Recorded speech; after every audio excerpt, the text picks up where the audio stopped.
Nancy Rolfsma with On Point TV, coming to you today with another face mask video. You might have thought that there could not be any other need for another face mask video from a quilting site, no less. But the boss for the company that I work for, our company works, we're in the south side of Grand Rapids, and a lot of people that work there, or I'm sorry, that area of town is a little bit lower income. And there's an elementary school in that area that the company I work for is always kind of partnered with, kind of helping them out a little bit. Well, the principal of the school has come to us and said, you know, they're doing the lunches for kids that are not able to get it now because we're all on quarantine. And a lot of these kids, that's their lunch. And if they don't get it from the school, then they're not getting a lunch. Well, we've got people covering the lunches, but now they need a mask.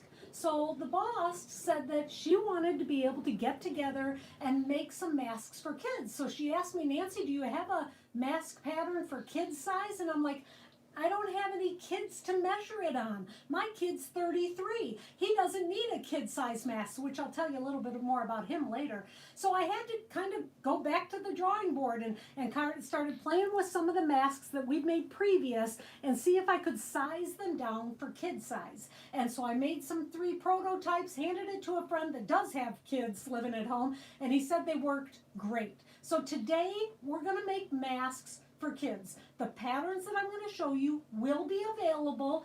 They'll be available if you email me at quiltingwithnancy@gmail.com. I will make it an auto reply, so you will get the patterns really, really quick. But you got to give us a little bit of time, so maybe wait until tomorrow morning, Thursday morning, and then we'll be able to get that online. All right, so let's start with the basics. When you're making anything for kids, you need to make it appealing enough so that the kid will want to wear it.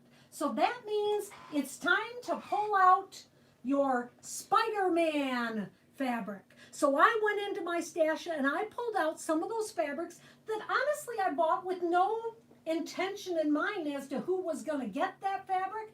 But if you make a mask or a quilt with this cute little Minnie Mouse pattern, you know that the kid will want that quilt or that mask. So I went into my stash and I found really cute fabrics like that. And I made the pattern so that it would be sized in that way. So starting with, find a fabric that you think your kids might like to wear, their favorite color, their favorite sports team, as long as it's 100% cotton. Remember, 100% cotton is the best option for your fabric masks. So look through that, find some of those fabrics, okay? And if you're a quilter, I'm sure that you have some of those fabrics in your stash, just waiting to make that perfect quilt for the kid that maybe loves Spider-Man. So let's start with the 3 pleat mask in the size for a child. So for this one, I did not make it really small. I think that this one, my friend, when he tried it on his kids, this was great for the 6 to 7-year-old. I don't know that I would make the 3 pleated any smaller. So for a 6 to 7-year-old, I made the sizes a little bit smaller than what we had, and that would be in the pattern. So the idea is you're going to take that size, and I believe it was 11.5. No, I want to cancel that. It was 7.5 inches wide and then 13 inches long. Then I took that fabric, right sides together, and I sewed the seam completely across. Now, if you recall, when we did the adult size masks with this pattern, we put a nose piece of metal here in the nose so that that'll go around the nose and stay snug, and we left a slot to be able to put a filter in. I did not do that for the children's masks. You could if you wanted to, but my thinking, keeping in mind it's been a long time since I've had a kid in my house, my thinking is I didn't want to make it too difficult. I wanted the child to be able to put it on and be really comfortable. Would it block as much if it didn't have the nose guard? Would it block as much if it didn't have a filter? No, maybe not. But the kid might keep it on their face just a little bit longer if it were not poking them or hard to breathe through. That's my thinking. If you're a mom, you know your kids better than I do, okay? So after we've sewed that completely across, then we're going to turn it right sides out. In this case, this Spider-Man fabric was really fun because it was multi-directional, went up and down, so I didn't have to worry too much about it. But do think about that. This is the front, so you want to have whatever character to be facing the right direction if it's directional, okay? Now I'm going to turn it right sides together, and here is my seam about 1/4 of an inch below, and I'm going to press that now. I've had a lot of comments on my iron. This is an Oliso iron, and the comments are things like, oh my gosh, it stands up all by itself. Yes, it does. I love this iron. You'll look into it later, the Oliso iron. All right, so now it's time to pleat this. The pleating process, you're going to put 3 pleats in it. Oh, and these are the side casings that I made. The side casings are also a little bit smaller. I cut this 2 1/4 inches wide and 4 inches long, folding a 1/2 inch on either end, then folding it half once, and then fold one end in. So that's what it looks like. So this should measure now approximately 3 inches.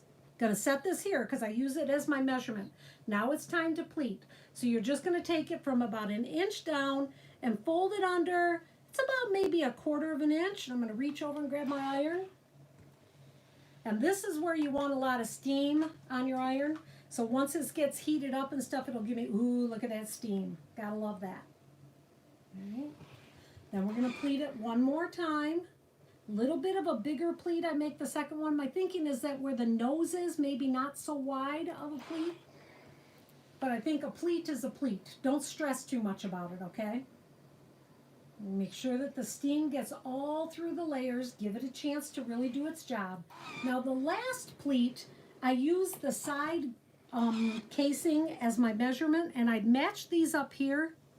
And then I bring the bottom of it to the end of the casing so I know how wide it is to be, and then put the next pleat down. So let me see if I got that right. Whoops, I lost a pleat. There we go. 1, 2, 3. So I've got 3 pleats, and it's the size of the casing, and I'm going to press that one more time.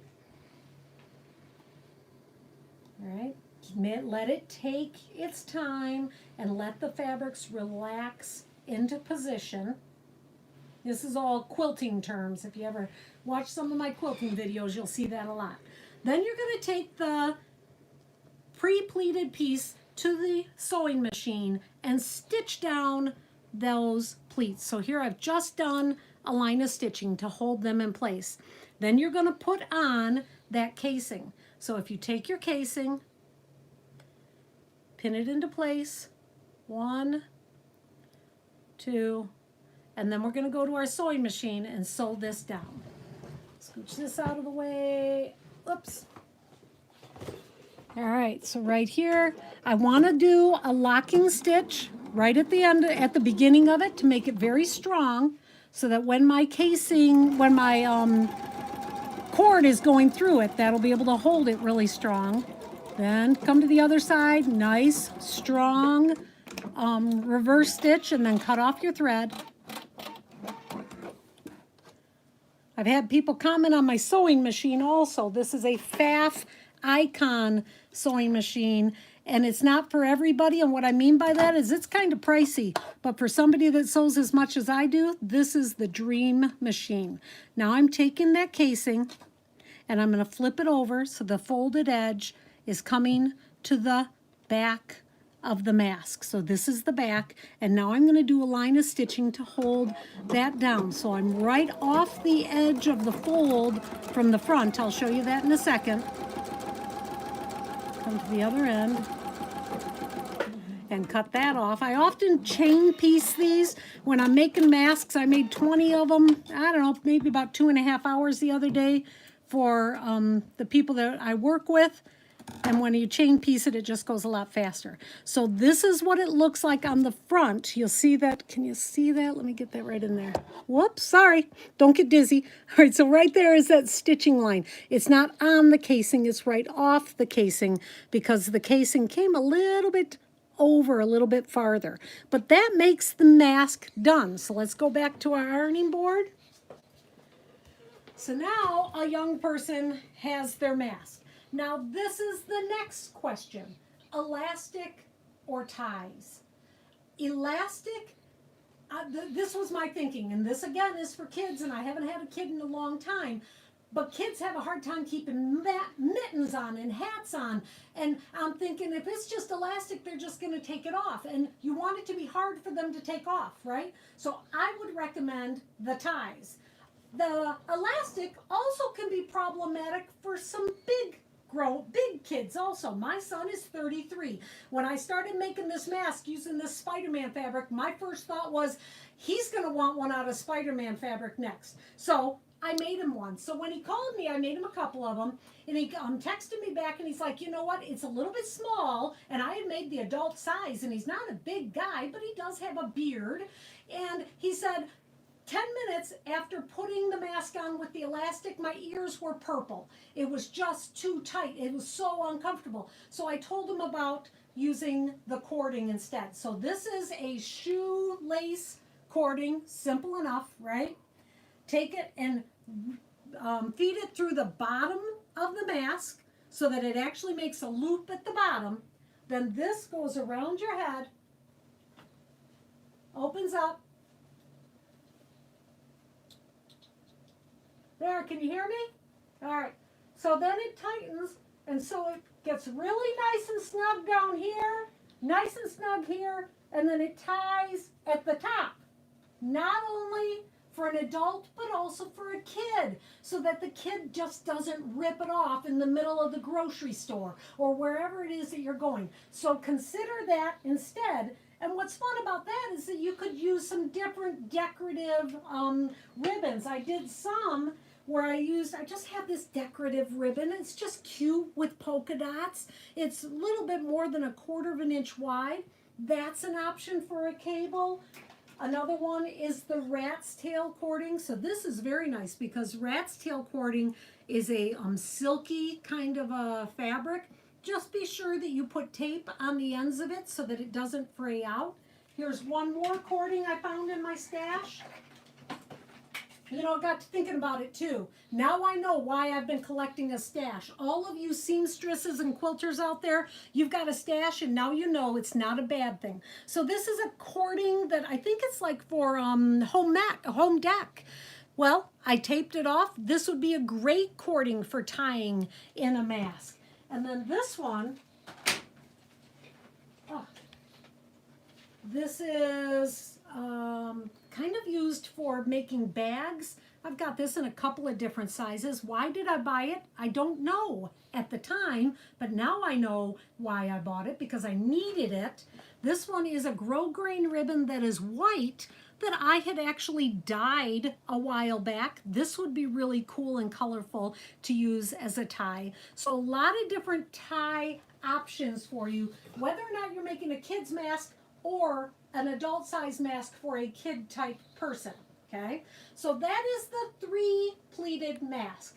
The next one we're gonna make is more of a contoured mask. So if you saw the very first video, I showed you how to make this one. Well, I took that mask and I sized it down to be some comfortable kid sizes.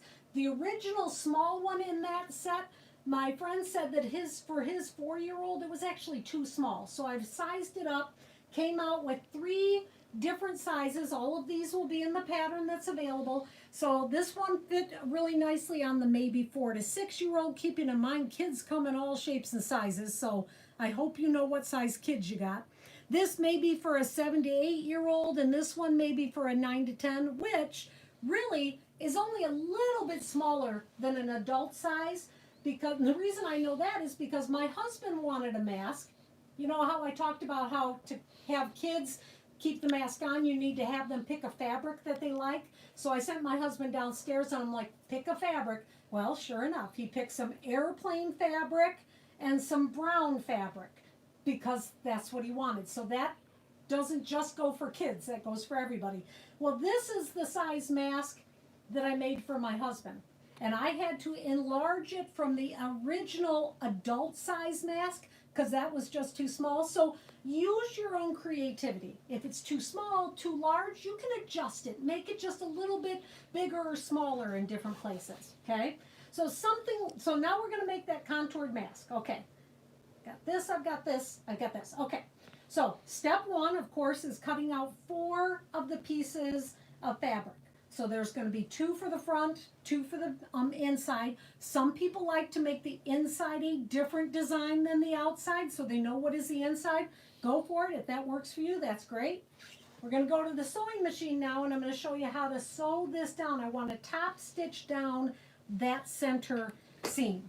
So when you top stitch this down, you want to start at the top, and I'm pressing this to the right-hand side, and I top stitch that all the way down. Now I'm going to go to my next piece, and the next one is going to go in the exact same direction. I am top stitching this down to the right-hand side. So both of them start in the exact same, you put that down in the same direction. As you're going, you're just pulling it out. So I'm my hands are pulling it apart. I'm holding it down. No need to press it first, as long as you're cautious as you're stitching it down. And then that made me, some people have been telling me that I put too many pins in my mask, that it's creating holes. Here's my thinking on that. If you want to use clips, totally up to you. But the needle obviously is leaving holes, and this is a cotton fabric. So I am making these all with unwashed cotton fabrics. When these wash, the cotton will shrink up and those holes get filled, just like when we make quilts. So here is my 2 pieces, and you'll see that they're pressed both in the same direction, because now when I go right sides together, the seams are in opposite directions. The bottom one is going to the left, the top one is coming to the right, so that those seams will butt right together. Boom, they're fitting together perfectly. Gonna put a pin in there. If you want to use a clip, use a clip. And then come into the bottom, same idea, butt those right together and put a pin in that. All right, then we're gonna start from one of the sides, and we're going to do a locking stitch again. Always want to do a locking stitch wherever you're going to have to be turning something inside out. Otherwise, your stitches will just start to come out as you go. To the other side. A locking stitch here. And I think we can... Nope, I know what I'm going to do. Now I'm going to grab this other little one. This is the teeny tiny one. And I'm going to sew just that other side on it. And this one's got that little Minnie Mouse print on it. And I'm thinking, honestly, my daughter-in-law would probably like this one too. They were able to go to Disney World right before Disney World closed. They were pretty ecstatic about that, that they were probably some of the last people on the Star Wars ride. All right, oops, cut my thread off. Sorry, I just hit you in the head there. All right, gonna cut off some of these threads, because now we're gonna turn this right sides out. Okay. And the smaller it is, the harder it is to turn right sides out, so you've got to take your time with it. Whoops, as you can see. But look at how stinking cute that is. I don't know, I'm thinking any 3 to 5 year old little girl would be happy to keep that little Minnie Mouse mask on. So after you get it turned all the way around, so we're going to go to another one I made. This would have been in my son's favorite color when he was 9 or 10. Going to do top stitching all the way around the entire piece, so even on the ends. And then after you've done the top stitching on the ends, you need to create a casing. So instead of a separate piece, this one, the casing is all part of the mask. So turn it under about 1/4 inch, and then turn it one more time so that it's about a 1/2 inch casing. When you start sewing, this is definitely where you need to do some back stitching to make that very, very strong, and come up to the other side. Sorry about my hand right in your face there. All right, so backing up to the board, this little mask is done. All right, so this is the one that I was thinking for maybe a 9 to 10 year old. So fits For an adult, it's a little bit small here, but other than that, it fits really nicely. So I did want to show you something else that I came up with. So when my husband, I asked him for a mask, he was like, but I don't like how every time I breathe, it goes in and out. But at the same time, he didn't want interfacing because then it makes it a little harder to breathe through. So he's like, can't you think of something? Like, I'm a miracle worker here. Can't I think of something that I could put in the mask that wouldn't be as hard to breathe through as an additional layer of interfacing, but yet would keep it out when when you were breathing? And I came up with it. It's called horsehair braid. Now I don't know if you can see it, but this looks like a piece of netting right here. All right, now let me show you what it looks like in real life. This is horsehair braid. Horsehair braid is what seamstresses use when they're making a wedding dress, typically, that is to the floor, or a T-length dress, TMI, I know, that you want the hem to actually stay out. It actually gives it body. And this is why. This is what it is. But it kind of gets bigger and smaller. So when you put that in a hem, it actually keeps the fabric, the bottom of the skirt, it gives it shape so that the bottom of the skirt just doesn't flop. So if we put this in the nose of the mask, it has a little bit of body to it. So with my husband's last mask that I made him, I stitch it, so you stitch it on two sides, and then when it's turned, let me turn this real quick. And of course I'd have to do all my top stitching and make a casing and all that kind of stuff. But I want you to see how it keeps it. There. So with that horsehair braid in it, the mask keeps a shape. So now when he breathes, it doesn't go in and out, in and out. So horsehair braid would be something, maybe you have it in your stash too. And all this time you weren't sure why you had bought that horsehair braid, and now you know. So there's something to do with all of that stash stuff. All this time we've been wondering why we were, I don't want to say hoarding because it's really not hoarding, but why was I hoarding all that additional ribbon and cording? Collecting. Now I know why. Collecting, Athena says. Yes, I was collecting all those extra supplies. So there you have it. There'll be a pattern. I can email it to you. Send me an email at quiltingwithnancy@gmail.com.